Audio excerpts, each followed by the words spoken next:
Hello guys, how's it going? I hope you're well today. AlexTheGrumpyOne here, and I'm going to be doing a video today on the VW Scirocco on how to check and replace front disc and pads. So I've decided to do this on the floor like I used to do before I got myself a car lift, just to obviously show you, because I know most of you haven't got a car lift. I think it's going to be good to show you how to do it and all the safety stuff, and I'm also going to give you all the necessary tools and the torque specs that you're going to need to do this job.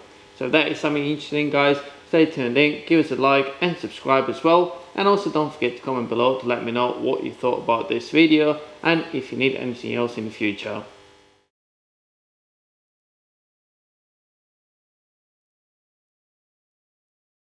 Right guys, so moving on to the tools that we're going to need today. I got the hydraulic jack under the car already. Highly recommend having a set of them. So this is axle stands from Draper, 2 ton. Definitely good quality, and it's a quick release on it, guys. So brilliant stuff to have. Definitely helps with the safety while you're working on the car. We're going to need a flat blade screwdriver, as you can see there. I'm going to explain you why later. And there's a brilliant kit I got from Draper Tools that I've used in the past already. You might have seen my previous videos. So this is 149-bit kit. Awesome tools, guys. The quality is great. You got pretty much all the tools here they're going to need for the car DIY, and definitely more than enough for what we're going to be doing today as well. So highly recommend looking at that. I'm going to put a link in the description for that as well. And the latest thing that I got from Draper Tools is the impact gun. This is something that I'm going to be doing a giveaway with Draper Tools, so stay tuned for that as well. So this is 1/2 inch impact gun, guys, with 2 batteries and the charger. 5 different speeds there, it's adjustable, so brilliant stuff. You're going to see it in action today. Good quality as well. So yeah guys, tool wise I think we're sorted. We've got more than enough for today, and obviously got a little lucky one out there to get the wheel off. So all you're missing is obviously if you're doing disc or pads, you need to sort those bits out as well.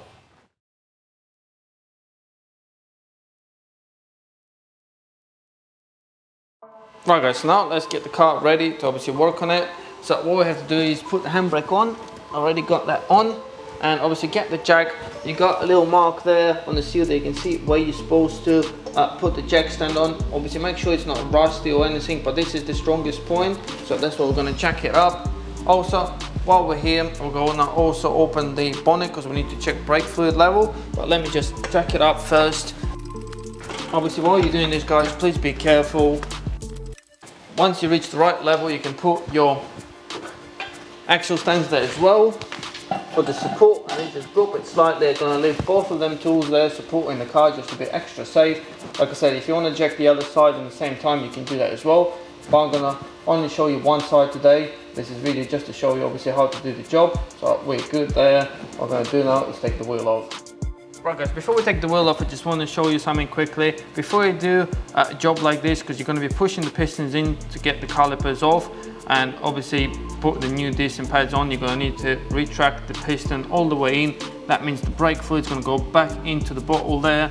So make sure you got enough space in there. Check the level there using the light. I'll open the top there and check the level of it to make sure there's going to be enough space in there for the brake fluid to come back, so it doesn't go all over the car in there, because the brake fluid is quite bad for your bodywork. If it did happen and you got it all over the bodywork there, please wash it off straight away with water or brake cleaner. The water usually works quite well, because yeah, you can't leave it on your paint. It will damage the paint very quickly. Right guys, so here we've got the perfect opportunity to display the gun, see what it's all about obviously, and how it makes your life so much easier having one of them, and obviously it'll show you the performance of it as well, because most of you might know already that VW wheels are usually quite tight on there because they're bolts that go in the hub, so they do get seized up there sometimes. So I think this is going to be perfect to show you how quick and easy it makes your life, and also when you're working on suspension components as well. So let's just get them all out of there. Look at that, a couple of seconds and it's out.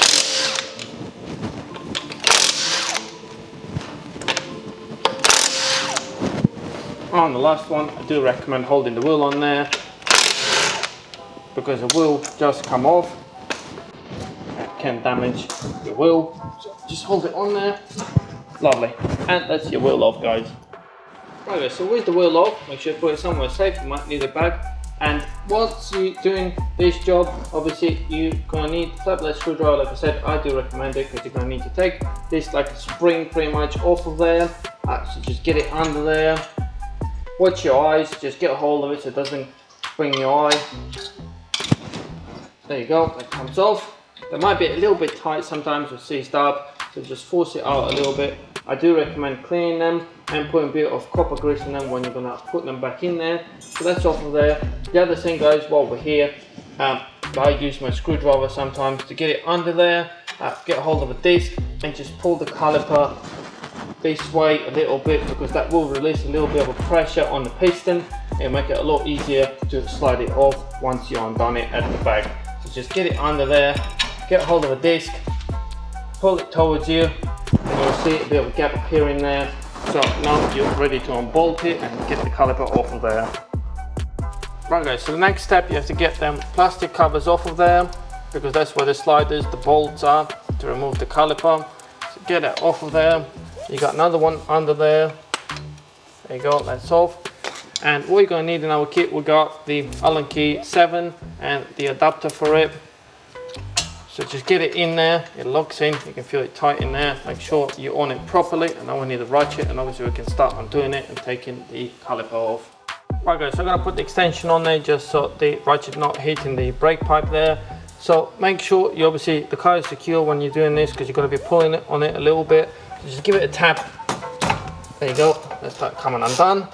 The reason I'm using the ratchet, I know some people use gun on this, but sometimes they can be seized up in there. I do like to get a feel of it to make sure that it's coming undone and it's not snapping anything. So that's that one started. And you got the other one at the bottom there. Like I said, make sure you're safe and the car is secure when you're pulling on this. It's coming undone as well. That's good. I also like taking them out all the way and cleaning them up and putting a bit of rubber grease on them. There you go, that's that one out. You can see the caliper is trying to come off already, and that is thanks to us pulling the piston in a little bit, so it is a little bit loose now. Just gonna leave them in there for now, but at this stage obviously you can unplug your brake pedal sensor if you got one. Not all the cars got this, but you can unplug the brake pedal sensor there just to give you more room, or you can leave it on there or just unhook it from there. So yeah, at this stage you'll be able to slide your caliper off. As you can see, the sensor is connected there, so I do recommend unplugging it first, because then you've got very limited travel and you can damage it as well. So I'm going to do that, unplug it quickly. Right guys, so I recommend spraying a bit of maintenance or WD-40 spray on there, and using a flat blade screwdriver and just get it off of there. It will slide off. It might be a bit tough because there's a bit of dust in there, but don't force it too much, just rock it about, and as you can see, they're gonna come off of there, and that gives you a lot more room. Or like I said, you can spray maintenance spray in there, and in case you're obviously replacing the pads and you got new sensor, all you have to do is flick that out. Right guys, so at this stage I got the caliper out of the way for now. I just want to show you, obviously the pad will just slide off of there. It might be seized up. Like I said, my pad's still got quite a bit left on there, so that's all good. These do have a tiny lip on them, but like I said, the pads are still fine. I'm not going to be changing anything today. So to get the pad out of the caliper side, the inner one, all you have to do guys is get a hold of it, and it will come off eventually, because you got a little like spring loaded clip there that locates it in the caliper. So when you're putting the new one in, you will have to put it in there first. But before you do that, like I said, you will need to retract the piston all the way in. You have to push it all the way in. But before you do that guys, let me just leave this pad here for a second. So before you do that, I would definitely recommend having a look around the seal, checking here for any corrosion, or check the seal as well if you've got any holes in it, because that will cause an issue guys. So make sure that the seal looks like this. It's all nice and clean, no holes there, no ways of water getting in there and causing a problem with your caliper. Right guys, while we're talking about the caliper, I'm not pulling on that cable. That looks all good. I know it looks like I'm stretching it a little bit, but that's all nice and free there. So while you have to push it back, there's a couple of ways of doing this. If you haven't got any more tools, then you will have to do it while it's still mounted on here, the same way as I've done. Just get a screwdriver through that hole and trying to push it as much in as you can. If not, it's definitely a very handy tool to have. This is a water pump grips, so you can get them on there because like I said, the piston will need to go all the way in, and you also need to feel that it's retracting well, so it's not seized. So all you do is get on there and push it in all the way till it stops. There you go, that feels good. As you can see, the seal moved out a little bit, so just pop it back in there. You can pull it off a little bit because that created a bit of vacuum in there. So just lift it up a little bit. There you go, adjust it because you want it nice and even on there so it doesn't get stuck on the pad and then obviously creates a hole in there. So yeah, that's all the way back and you're looking good. Right guys, while we're here, if you're replacing your pads, I would recommend, obviously, or if you're reusing your pads, you need to make sure that all this is clean and put a bit of copper grease on there. That will avoid any noise and also help the pad retracting and going out when you're applying the brakes. And also I would recommend putting a bit of grease on the spring and around where you're going to be sitting on the caliper. So just get a bit of copper grease on there. And like I said, when you got the new pad, just get it on there. Locate the spring in there and push it in. Make sure it's the right way around. And that looks good to me now. That's in there, guys, ready to be reinstalled. So what I'm going to do now is show you what you have to do in case you have to replace your front disc as well. Right guys, in case you're replacing your disc as well, you got a little screw there, torque 30 that is, so that's what you're going to need for that. You can tap it with the hammer in there to make sure it's located in properly, and the same adapter we got here. So get it on there, and you might try and do it, it's going to be quite tight on there. You can use a screwdriver, put it in the hole there, and it will stop your disc obviously turning while you're doing it. Let's see how tight that is. There you go, that's actually not too bad. That's coming undone because they do get corroded sometimes. I'm pretty sure the reason this comes off is because it got a bit of copper. No, actually it hasn't got any copper grease in it, but yeah, that wasn't too tight. It has got a little bit of corrosion, but not too bad. So that's the first step to get the disc off. The next thing will be taking the carrier off because that's what's stopping the disc coming off. So we've got 2 bolts at the back holding the carrier on there. Right guys, so this is going to be another good test for our gun today. So you got 2 21mm bolts holding the carrier on there, and they will be very tight on there, guys. Like I said, I'll give you torque in the description below for them as well, for when you have to do them up. So this is going to be a good test for the gun today. Let's try that. Look at that, brilliant. That is actually coming undone because they are very tight usually. That is sweet, look at that. No problem at all, guys. Right, so like I said, guys, if you're replacing your discs, in my case discs are fine. I'm going to use a rubber hammer on this, but if you're replacing your discs, you can use a normal hammer. Just watch your eyes, please, because bits of metal might come out because it is stuck on there. I can see that it's quite seized on there. It might have a bit of rust under there.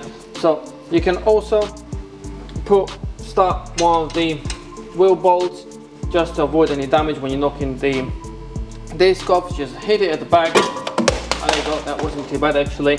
Apart from my light flying away, but that wasn't too tight, so you can get the bolt out of there, and here we go, our disc is off of there.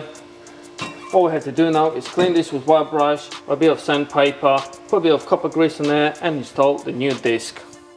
Right, so like I said, I'm not fitting new disc on today because my ones are fine. I'm gonna clean it anyway. There you go, to make the job easier for next time. And now you obviously refit your discs. There you go. And don't forget you got your little screw. They can fit on there to hold the disc on. You can put a bit of copper grease on the screw as well to make it easier for next time. There you go. That's in there. Do it up. Don't go mental on them. Just do them up a little bit. Yeah, that feels good.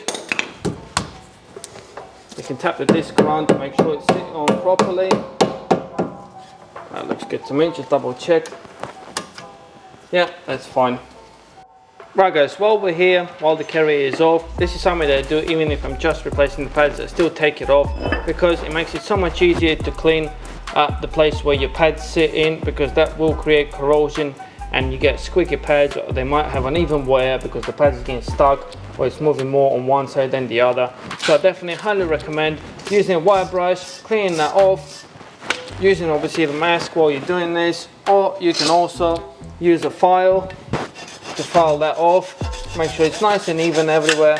Like I said, depending on the tools you got, clean it inside as well. There's many different tools you can use for these guys. Like I said, I got 2 of them, or even sandpaper will do. But yeah, clean both sides on them and it will make your life a lot easier, guys, and it makes the brake performance much better, and obviously avoids uneven wear on your pads. Right guys, so I cleaned my carrier, it's nice and clean now. I'm gonna put the 21mm bolts back on there, so you can only put it one way. The torque setting for this bolt is 190 Newton meters. Like I said, they are very tight on there. Just locate them on there. I usually do them up by hand first.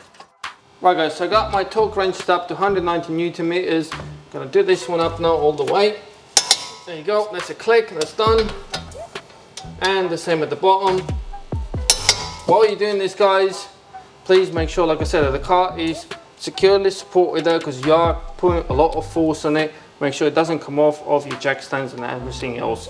So that's all done up, guys. We're ready to fit the pads in and put the caliper back on. Right guys, so we've got the pad here. Like I said, I'm reusing my ones. I've cleaned up all those bits. I'm going to put a bit of copper grease on there. There you go. And you'll see that it slides on there perfectly and it's moving on. Look at that, that's nice and free, so that's perfect. Also, I would advise putting a bit of copper grease on the bits where the caliper is going to be sitting. So put just a little bit there, and that is spot on. So we've already got a bit of copper grease on the other one that is sitting in the caliper. So we're ready to fit that on now. I'm going to show you what you have to do now, because that will have to sit on there first. There's like a locator there that has to fit in properly and locate in there, and then move on to the other one. So let me just slide it on there first. Lovely, the pads are sitting in properly. And at this stage, like I said, if you want to take the sliders off and clean them up with wire brush to make sure they slide it in properly as well and not causing uneven wear, you can do. Like I said, my one's not too bad, but I will give it a bit of a clean now. So here we are, guys, they're nice and clean now. Like I said, I'm going to put a bit of copper grease because I haven't got the rubber grease here at the moment, so that will do, just to ease it off a little bit. But all you have to do now, they're the same ones, so you can't really mix them up. Push them in there, obviously make sure they're in the thread, and then start doing them up. The torque setting for them, according to the old data, is 30 Newton meters, guys. So like I said, please do make sure that you do it up properly. There you go, let's start it now as well. So what I'm going to do now is do them up all the way, and then we are ready to fit the spring back on there as well. So obviously once they're done up, guys, don't forget to put your caps back on. That avoids the dust getting in there. And don't forget also fit the sensor back in there. Right guys, so now it's time for the spring. Put a bit of copper grease on there, like I said earlier. And also while we're here, if you manage to get a bit of copper grease on the disc, guys, make sure you use a brake cleaner to clean it all off, please, because that will affect your braking performance. So please do make sure that's all nice and clean. And to fit the spring back on, make sure you locate it behind there, sits on there, and you will need a bit of pressure. You need to try and start that in a little bit, and then with your finger pull it all the way back, get it on there and give it a tap. Make sure it locates in there properly.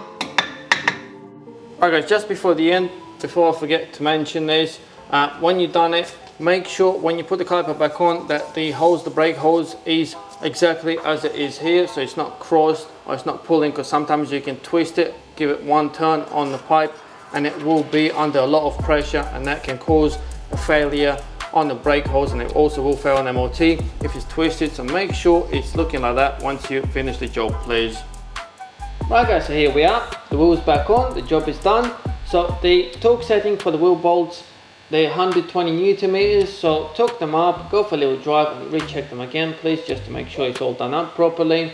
So I think the important things on this job guys is to make sure everything's done up. Obviously don't twist the hose, make sure you didn't get copper grease on your discs or pads. If you did, then clean it up properly, make sure there's no leaks guys, put everything back together how it was.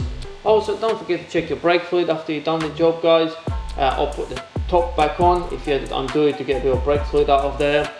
And one of the important things as well, don't forget once you finish the job, because we pushed the pistons all the way back in, you will have to jump in the car, start it up and pump your foot brake about 4 or 5 times so the pedal starts feeling firm, because like I said there will be a bit of a gap because the piston went all the way back in till it comes out and creates the pressure. So don't just drive away, do that please. The other thing I would say, if you put new pads and discs, it will take a while for the brakes to bed in, so they're not going to have 100% performance straight away.